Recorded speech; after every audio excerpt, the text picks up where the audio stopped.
Hello friends, आप सभी का एक बार फिर से स्वागत है मेरे YouTube channel mission IAS PCS में। यहाँ पर आज हम लोग डिस्कस करने वाले हैं जो हमारे ओशनोग्राफी के जो प्रीवियस ईयर क्वेश्चंस आए हुए हैं उनको यहाँ पर हम लोग अच्छे से डिस्कस करेंगे। जैसे कि हम लोगों ने कल जो क्लाइमेटोलॉजी के जो प्रीवियस ईयर क्वेश्चंस थे उनको डिस्कस किया था, सेम उसी पैटर्न पर। जैसे कि कल मैंने जितने भी क्वेश्चन आए हुए थे उनमें हर क्वेश्चन के नीचे मैंने ये मेंशन कर दिया था कि ये जो क्वेश्चन है, ये जो मेरे द्वारा यहाँ पर जो भी डिस्कस किया गया है उसमें कहाँ से ये क्वेश्चन सॉल्व हो रहा है। तो उसी प्रकार यहाँ पर भी आज हम उसी प्रकार डिस्कस करेंगे और हर क्वेश्चन का डिटेल जो है उसके नीचे मैं यहाँ पर, जैसे कि आप लोग देख पा रहे हैं, मैंने यहाँ पर भी देखिए मेंशन किया हुआ है। जो ये हमारा क्वेश्चन है ये आया हुआ है ओशनोग्राफी का जो मेरा फर्स्ट लेक्चर है, वहाँ से इसका डिटेल आप लोग देख सकते हैं। और मैं इसलिए यहाँ पर ये चीज़ें फॉलो कर रही हूँ ताकि आप लोगों को ये कॉन्फिडेंस जो है बिल्ड हो पाए। मतलब कि यहाँ पर जो भी हम लोग डिस्कस करते हैं वो एक करेक्ट वे है। और ये हम लोग आज स्टार्ट करने से पहले जो कुछ क्वेश्चन जो कल हमारे एक दो क्वेश्चन जो है बचे हुए वो पहले डिस्कस कर लेते हैं। तो यहाँ पर हम लोग देखेंगे, मैंने कल 10 क्वेश्चन डिस्कस किए हुए थे। इसके बाद यहाँ पर भी आप लोग देख पा रहे होंगे जो मैंने कल ये क्वेश्चन मैंने ये भी बताया ये क्वेश्चन किस साल पूछा गया है। एंड ये जो क्वेश्चन है ये यहाँ मेरा जो ये क्लाइमेटोलॉजी पार्ट 3 जो वायुमंडल की संरचना वहाँ से ये सॉल्व हो रहा है। ऐसे हर क्वेश्चन के बाद मैंने यहाँ पर मेंशन किया था। इसके बाद जो हमारा क्वेश्चन था ये यूपीएससी जो प्रीलिम्स का एग्जाम है 2011 में पूछा गया है। और यहाँ पर पूछा गया है कि जैसे कि उत्तरी गोलार्ध की तुलना में जो दक्षिणी गोलार्ध है वहाँ पर पश्चिमी पवन अधिक सशक्त तथा स्थायी होती है क्यों। तो यहाँ पर इसका रीजन बताना था। तो उसमें यहाँ पर 2 स्टेटमेंट दिए गए हैं। फर्स्ट है हमारा उत्तरी गोलार्ध की तुलना में दक्षिणी गोलार्ध में भूखंड कम है, यहाँ पर एक स्टेटमेंट ये हो गया। एंड जो हमारा सेकंड है ये है उत्तरी गोलार्ध की तुलना में दक्षिणी गोलार्ध में कोरियोलिस बल अधिक होता है। तो यहाँ पर जिन लोगों ने ये मेरा ये वाला पार्ट देखा हुआ है क्लाइमेटोलॉजी का पार्ट 9 पवन संचरण, तो उन लोगों को अच्छे से यहाँ पर ऑल क्लियर हो रहा होगा। बट जिन लोगों ने नहीं देखा है वो वहाँ पर जाकर देख सकते हैं। यहाँ पर बस मैं इतना बता दे रही हूँ, वहाँ पर मैंने जब ये डिस्कस कर रही थी तो मैंने बताया था कि जो हमारा उत्तरी गोलार्ध है वहाँ पर जो है ये जो भूखंड अधिक है, ठीक है, दक्षिणी गोलार्ध के कंपेयर में। तो इसलिए ये जो हमारा फर्स्ट ऑप्शन ये हो जाएगा करेक्ट, क्योंकि उत्तरी गोलार्ध की तुलना में दक्षिणी गोलार्ध में भूखंड कम है, यानी कि उत्तरी गोलार्ध में ज़्यादा है, यहाँ पर यही बोला गया है। तो ये इसलिए ये फर्स्ट ऑप्शन करेक्ट हो जाएगा। एंड जो सेकेंड ऑप्शन है ये है उत्तरी गोलार्ध की तुलना में दक्षिणी गोलार्ध में कोरियोलिस बल अधिक होता है। तो ऐसा नहीं है, क्योंकि पूरे ग्लोब पर जो हमारा कोरियोलिस बल है ये एक समान लगता है, बस जैसे कि हमारा भूमध्य रेखा है वहाँ पर नहीं होता है। ये ऊपर जैसे जैसे अक्षांशों की ओर बढ़ते जाएंगे तो हमारा कोरियोलिस बल बढ़ता जाएगा और ध्रुवों पर सर्वाधिक होगा, वहाँ पर मैंने ये भी बताया हुआ है। तो इसलिए ये जो सेकेंड स्टेटमेंट है ये हो जाएगा गलत। तो इस प्रकार यहाँ पर सही कथन पूछा गया है, ये चीज़ भी आप लोग याद रखेंगे स्पेशली कि यहाँ पर कथन सही पूछा है या इनकरेक्ट पूछा है, मतलब गलत पूछा है। तो यहाँ पर पूछा गया है सही कथन, इसलिए हमारा फर्स्ट मतलब कि ऑप्शन ए हो जाएगा करेक्ट। और इससे रिलेटेड डिटेल आप लोग यहाँ पर देख पाएंगे जो भी कॉन्सेप्ट होगा। एंड इसके बाद जो क्वेश्चन नंबर 12 है इसमें पूछा गया है, ये आया है हमारा 2011 में सिविल सर्विसेज प्रीलिम्स 2011। और यहाँ पर क्या है, जैसे कि हमारा समताप मंडल के निचले भाग में जेट विमान बहुत आसानी से निर्विघ्नता के साथ उड़ सकते हैं, इसका उपयुक्त स्पष्टीकरण क्या है। यहाँ पर जो मैंने डिस्कस किया था आप लोगों को याद होगा, जब हमारा चल रहा था टॉपिक जो वायुमंडल की संरचना, तो वहाँ पर मैंने डिस्कस किया था जो हमारा लेयर्ड था वायुमंडल में, लेयर्ड वाइज डिस्कशन किया था। तो वहाँ पर फर्स्ट लेयर था हमारा क्षोभ मंडल एंड सेकेंड था समताप मंडल। तो क्षोभ मंडल में जितनी भी ये घटनाएं होती हैं, जैसे बादल बनना, बारिश होना, तेज हवाएं, ये सब हमारी क्षोभ मंडल में देखने को मिलती हैं। इसके बाद जो समताप मंडल था वो शांत एरिया होता है। तो इसलिए यहाँ पर वही बताया गया है कि जो यहाँ पर जेट विमान जो है बहुत आसानी से और निर्विघ्नता के साथ उड़ सकते हैं, और इसका यहाँ पर स्पष्टीकरण पूछा है। और फर्स्ट जो स्टेटमेंट में दिया गया है कि समताप मंडल के निचले भाग में बादल या जलवाष्प नहीं होते, तो फिर यहाँ पर ये करेक्ट हो जाएगा। इसके बाद सेकंड जो स्टेटमेंट है इसमें है समताप मंडल के निचले भाग में ऊर्ध्वाधर पवनें नहीं होती, तो मतलब ये भी हो जाएगा यहाँ पर करेक्ट। और इस प्रकार जो हमारा करेक्ट आंसर होगा वो हो जाएगा 1 और 2 बोथ, यानी कि ऑप्शन सी। और इससे रिलेटेड जो यहाँ पर क्वेश्चन मैंने डिस्कस किया, इसके बारे में अगर आप लोगों को जानना है, जिन लोगों ने नहीं देखा, मैं उन लोगों के लिए बोल रही हूँ, तो आप लोग पार्ट 3 जो हमारी वायुमंडल की संरचना है वहाँ पर ये पूरा कॉन्सेप्ट क्लियर हो जाएगा, वहाँ पर जाकर के आप लोग देख सकते हैं। इसके बाद हम लोग स्टार्ट करते हैं जो आज का हमारा टॉपिक है। ये है जो ओशनोग्राफी से जो प्रीवियस ईयर में क्वेश्चंस पूछे गए हैं हमारे यूपीएससी सिविल सर्विसेज प्रीलिम्स में, एंड कुछ क्वेश्चन हम लोग आज यूपी पीसीएस के भी देख लेंगे। यूपीएससी सिविल सर्विसेज के साथ साथ जो यूपी पीसीएस में पूछे गए हैं।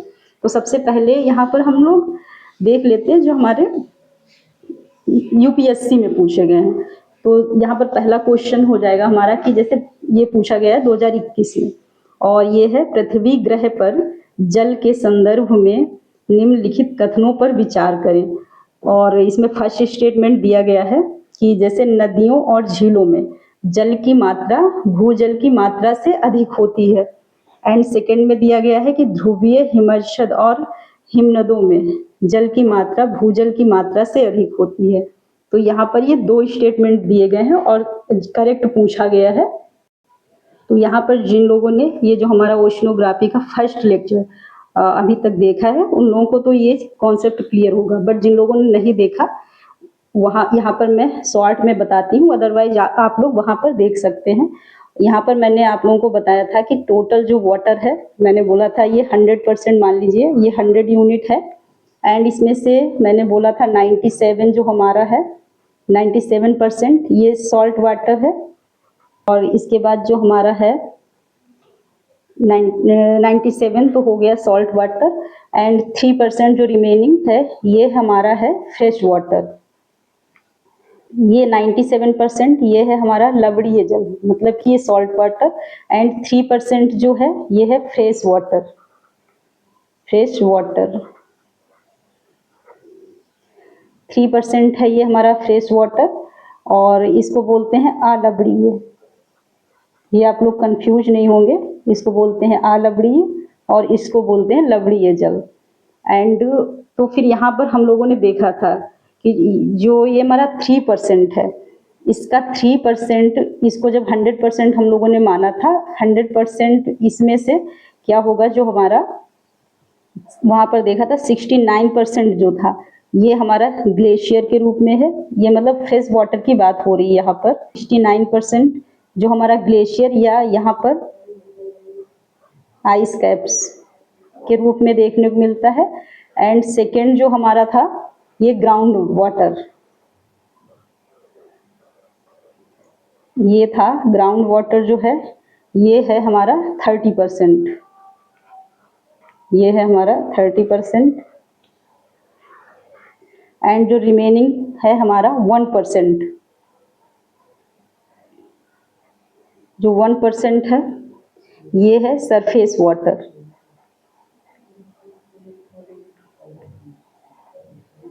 अब आप लोग यहाँ पर देखिए, और जो ये सरफेस वाटर है जो हमारा सतही जल है, ग्राउंड वाटर मतलब जो जमीन के अंदर, एंड सरफेस वाटर मीन्स जो हमारा सतही जल है, इसमें फिर जो 1% है इसका यहाँ पर 0.49%।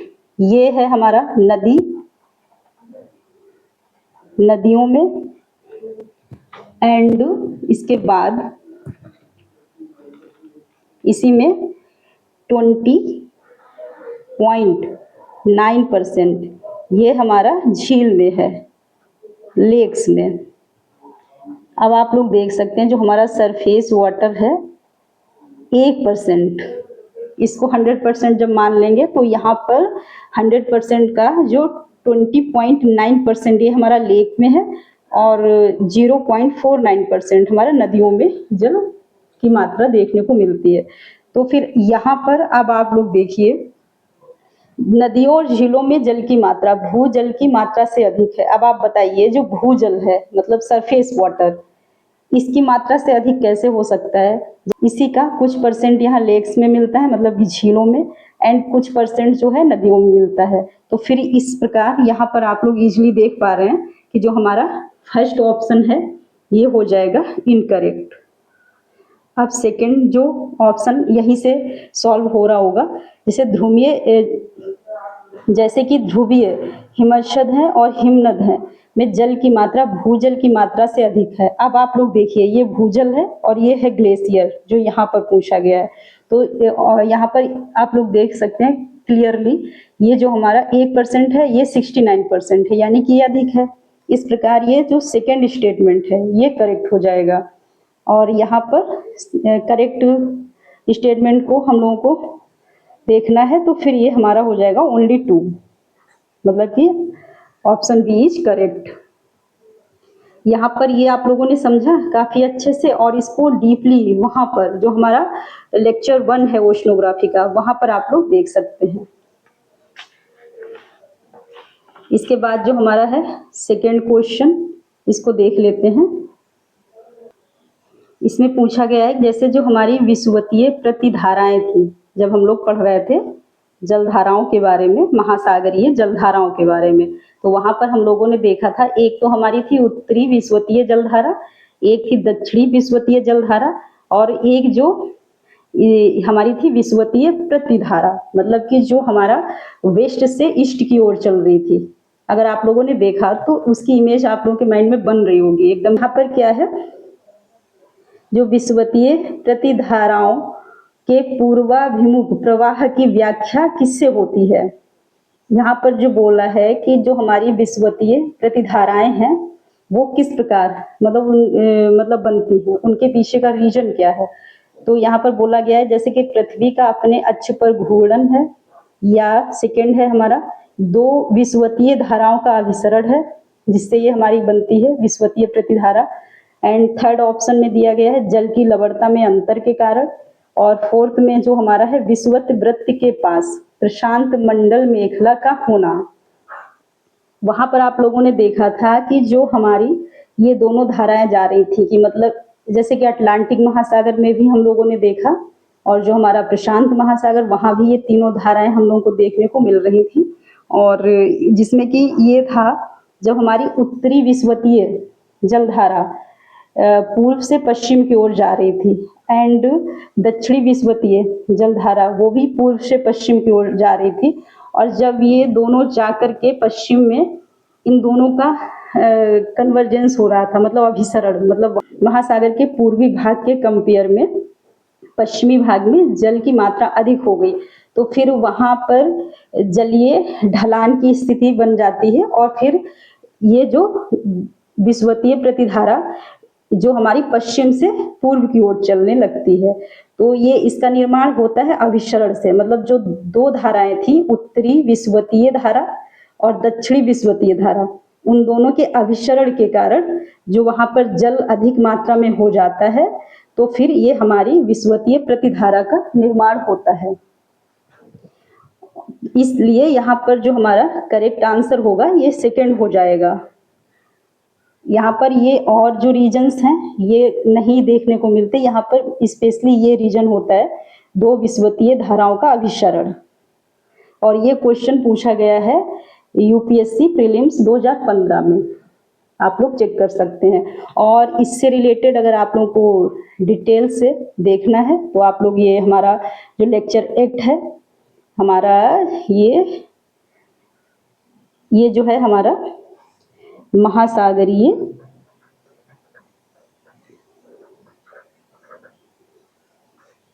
जलधाराएं, ये आप लोगों को मिल जाएगा। पार्ट 8 है हमारा लेक्चर 8, वहाँ पर इसके बारे में अच्छे से मैंने डीपली डिस्कस किया हुआ है। एंड इसके बाद जो हमारा थर्ड क्वेश्चन है ओशनोग्राफी में जो PYQ का, ये है महासागरों और समुद्रों में ज्वार भाटा किसके या किनके कारण होता है। और ये क्वेश्चन पूछा गया है 2015 में सिविल सर्विसेज प्रीलिम्स में। और यहाँ पर जो ज्वार भाटा जो उत्पन्न होते हैं उनका कारण यहाँ पर पूछा गया है। तो इसमें फर्स्ट ऑप्शन में दिया गया है इसका कारण होता है सूर्य का गुरुत्वीय बल, सेकंड में दिया गया है चंद्रमा का गुरुत्वीय बल, एंड थर्ड में हमारा पृथ्वी का अपकेंद्रीय बल। ये तो बहुत इजी है और मैंने इसको बहुत अच्छे से वहाँ पर डिस्कस किया है, आप लोग देख सकते हैं। जो हमारा ज्वार भाटा वाला टॉपिक जब हम लोग डिस्कस कर रहे थे वहाँ पर हम लोगों ने देखा था जो सूर्य का गुरुत्वीय बल भी यहाँ पर वर्क करता है एंड चंद्रमा का भी गुरुत्वीय बल ही वर्क करता है, और पृथ्वी का जो है अपकेंद्रीय बल आप लोगों को याद आ रहा होगा।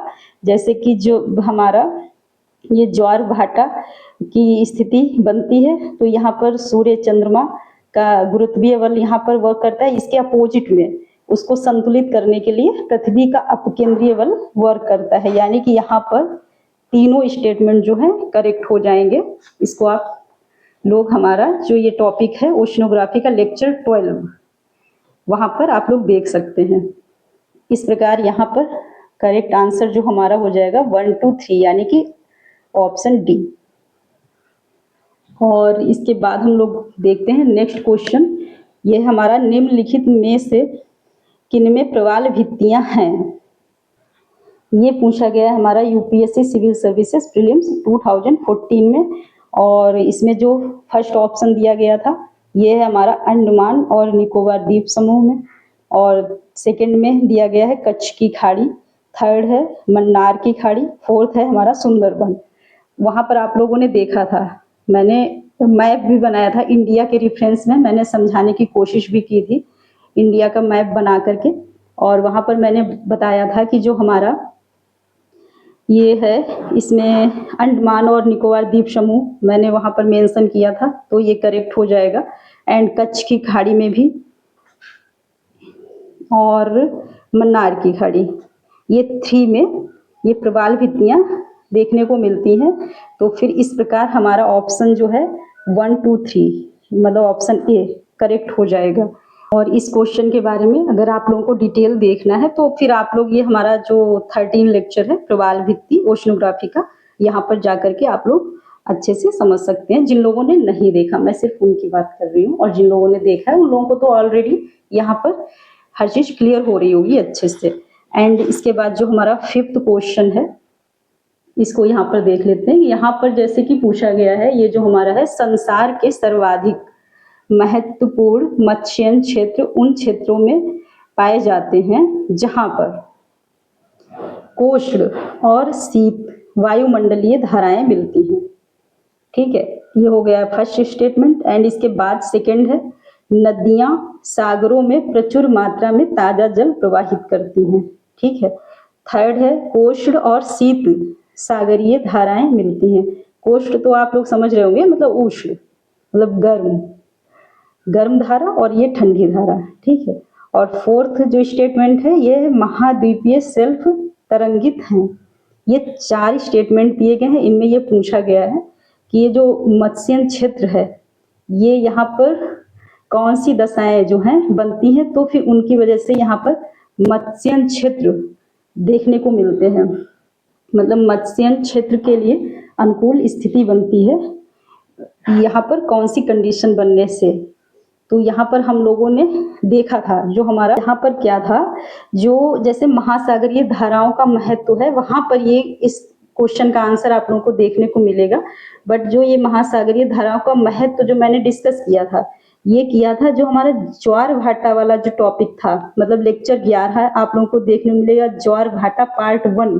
जब वो स्टार्ट होगा, ये ज्वार भाटा स्टार्ट करने से पहले मैंने ये महासागरीय धाराओं का महत्व वहां पर डिस्कस किया है, और ये आप लोगों को लेक्चर 11 में ही देखने को मिलेगा। एंड यहाँ पर हम लोग शॉर्ट में देख लेते हैं, जैसे कि कितना यहाँ पर आप लोग अगर ध्यान दिए होंगे कि यहाँ पर मोस्टली लोग कंफ्यूज हो जाएंगे, क्योंकि यहाँ पर कोष्ण तथा शीत धाराएं मिलती हैं बोला गया है। अगर जिसने ध्यान नहीं दिया, वायुमंडलीय और सागरीय यहाँ पे होना चाहिए था। वायुमंडलीय धाराएं ये तो कोई मतलब नहीं है, और कोष्ण और शीत तो होती हैं, मतलब कि ठंडी गर्म जल धाराएं मिलती हैं, सागरीय धाराएं। तो फिर इस प्रकार वायुमंडलीय धाराएं हैं, तो ये हो जाएगा गलत। ठीक है। और जो नदियां हैं सागरों में प्रचुर मात्रा में ताजा जल प्रवाहित करती हैं, ये भी हो जाएगा इनकरेक्ट। और कोष्ण तथा शीत सागरीय धाराएं मिलती हैं, ये करेक्ट हो जाएगा, क्योंकि जो यह गर्म और ठंडी जल धाराएं जब मिलती हैं तो वो अनुकूल दशाएं बन जाती हैं हमारे मत्स्य क्षेत्र के लिए, वो यहाँ पर बताना था। तो इस प्रकार ऑप्शन सी जो है ये करेक्ट हो जाएगा। और ये क्वेश्चन पूछा गया है यूपीएससी सिविल सर्विसेज प्रीलिम्स में 2013 में, आप लोग चेक भी कर सकते हैं। और जो 6 क्वेश्चन है हमारा, ये है निम्नलिखित कारकों पर विचार कीजिए, इसमें पूछा गया है। फर्स्ट इसमें ऑप्शन दिया गया है कि पृथ्वी का आवर्तन। आवर्तन आप लोग जानते हैं, इसको घूर्णन भी बोलते हैं, घूर्णन। एंड सेकंड है वायु दाब और हवा। थर्ड है महासागरीय जल का घनत्व। फोर्थ है पृथ्वी का परिक्रमण। तो यहाँ पर ये 4 स्टेटमेंट दिए गए हैं, और इसमें पूछा क्या गया है वो एक बार देख लेते हैं। इसमें पूछा गया है कि उपर्युक्त में से कौन से कारक जो है महासागरीय धाराओं को प्रभावित करते हैं। तो यहाँ पर आप लोगों को याद होगा, जब हम लोग डिस्कस कर रहे थे जो महासागरीय धाराएं, जो हमारा लेक्चर 7 था, वहां पर मैं आप लोगों के साथ मैंने डिस्कस किया था कि जो महासागरीय धाराओं को प्रभावित करने वाले कई कारक होते हैं, वहां पर हम लोगों ने देखा था।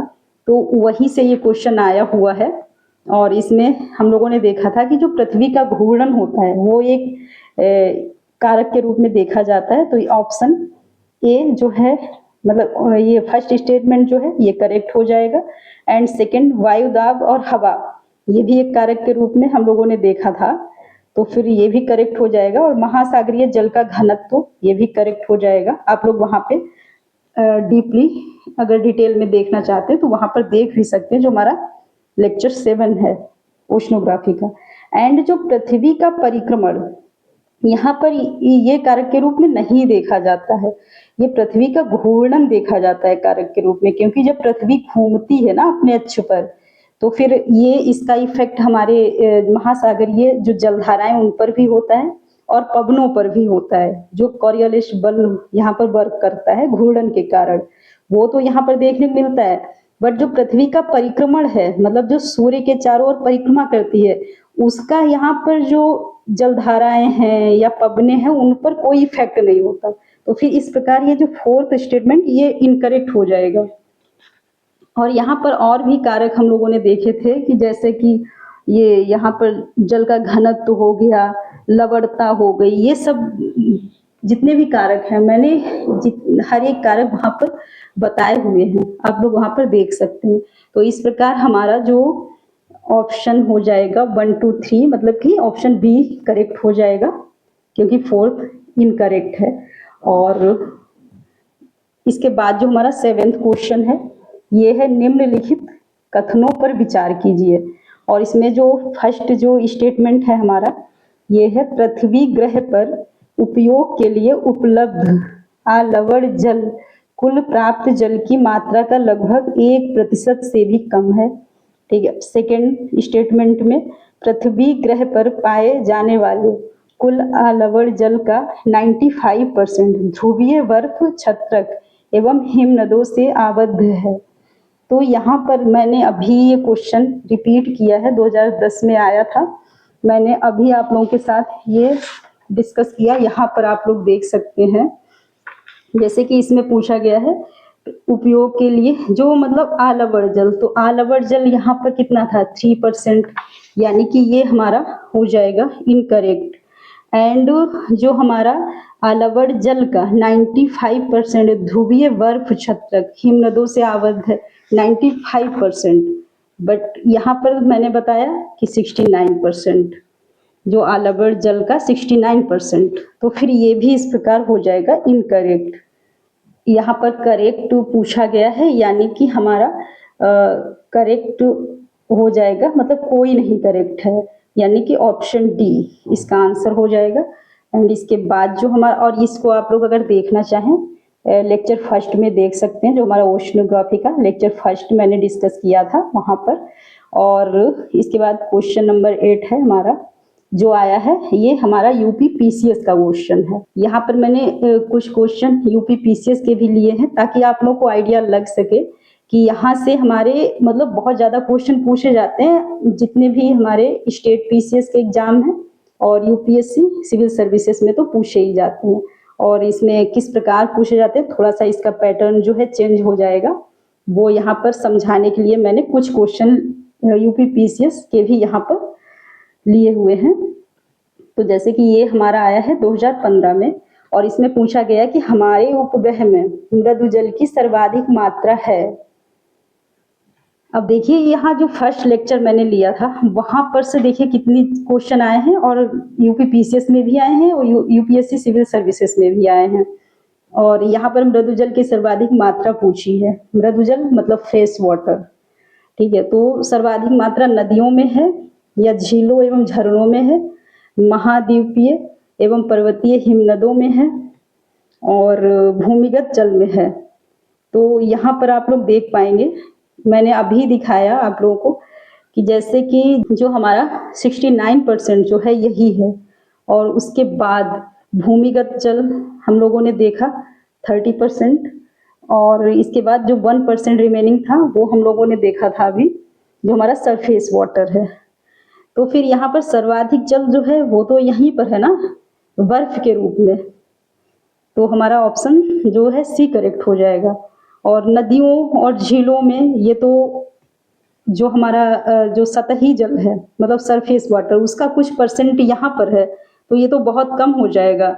इसके बाद जो हमारा महाद्वीपीय एवं पर्वतीय हिमनदों में जो जल है, उसके बाद ये सर्वाधिक जल यहाँ पर है, उसके बाद यहाँ पर जो हमारे महाद्वीपीय एवं पर्वतीय हिमनदों में जो जल है वो सर्वाधिक है, उसके बाद भूमिगत है, देन जो हमारा सतही जल है उसमें उसका कुछ परसेंट यहाँ पर है, ठीक है। और इसको आप लोग सेम लेक्चर 1 में देख सकते हैं, जो हमारा ओशनोग्राफी का लेक्चर 1 है, वहाँ पर लेक्चर 1 से कई क्वेश्चन आप लोगों को सॉल्व हो जाएंगे। एंड इसके बाद जो हमारा 9th क्वेश्चन है, इसमें क्या पूछा गया, ये आया है, ये भी यूपी पीसीएस 2017 में पूछा गया है। और यहाँ पर है जो अधोलिखित में से कौन शीत महासागर धारा नहीं है। मैंने 2 तरीके की धाराएं हैं, हमारे जो महासागरीय जल धाराएं हैं वो 2 प्रकार की हैं, एक तो ठंडी जल धारा और एक है हमारी गर्म जल धारा। तो फिर यहाँ पर ये पूछा गया कि जो ये 4 जल धाराओं के नाम दिए गए हैं, इनमें से शीत जलधारा कौन सी नहीं है, यहाँ पर नहीं है, ये चीज आप लोग याद रखेंगे। नहीं मतलब ये पूछता है कौन सही है कौन गलत है, ये पूछता है कि मतलब कौन सा ऑप्शन सही है और कौन सा गलत है, दोनों तरीके से पूछता है। तो यहाँ पर निगेटिव वे में पूछा गया है। तो फिर यहाँ पर जैसे कि आप लोग जानते हैं हमारी जो कनारी जलधारा है, ठीक है, इसके लिए आप लोगों को ये हमारे 3 लेक्चर देखने पड़ेंगे, वहां पर सारी जलधाराएं जो हैं आप लोगों को क्लियर हो जाएंगी। जैसे लेक्चर 8, 9, 10 मतलब वहां पर अटलांटिक, प्रशांत, हिंद महासागरीय धाराओं के बारे में मैंने डिस्कस किया हुआ है। और इसमें क्या है, जो हमारी कनारी जलधारा है, अगर आप लोगों ने पढ़ा है तो उन लोगों को क्लियर होगा। ये हमारी है उत्तरी अटलांटिक जलधारा है, उत्तरी अटलांटिक में जो अटलांटिक महासागर है वहां पर ये जलधारा देखने को मिलती है। और ये एक ठंडी जलधारा है, आप लोगों को याद होगा जो हमारी ये ठंडी जलधारा, ये वाटर अपवेलिंग से इसकी उत्पत्ति हुई थी। जो हमारा जल जो है, जो गर्म जल पूर्व से पश्चिम की ओर जा रहा था, तो नीचे से जो कोल्ड वाटर ऊपर की ओर आ रहा था, वहां से ये कनारी जलधारा की उत्पत्ति हुई और ये उत्तरी अटलांटिक महासागर में देखने को मिलती है और ठंडी है, यानी कि ये तो हो जाएगा हमारा इनकरेक्ट। एंड इसके बाद जो हमारी हम्बोल्ट जलधारा है, ये आप लोगों को याद होगा जब हम लोग प्रशांत की महासागरीय जलधाराओं के बारे में डिस्कस कर रहे थे, वहां पर हमारे जो दक्षिणी प्रशांत महासागर में जो पेरू की जलधारा है उसी को हम लोग कहते हैं हम्बोल्ट की जलधारा, और ये एक ठंडी जलधारा है, यानी कि ये भी हो जाएगा इनकरेक्ट। फिर इसके बाद जो ओशियो की जलधारा है, ये उत्तरी प्रशांत महासागर की, ये भी ठंडी जलधारा है।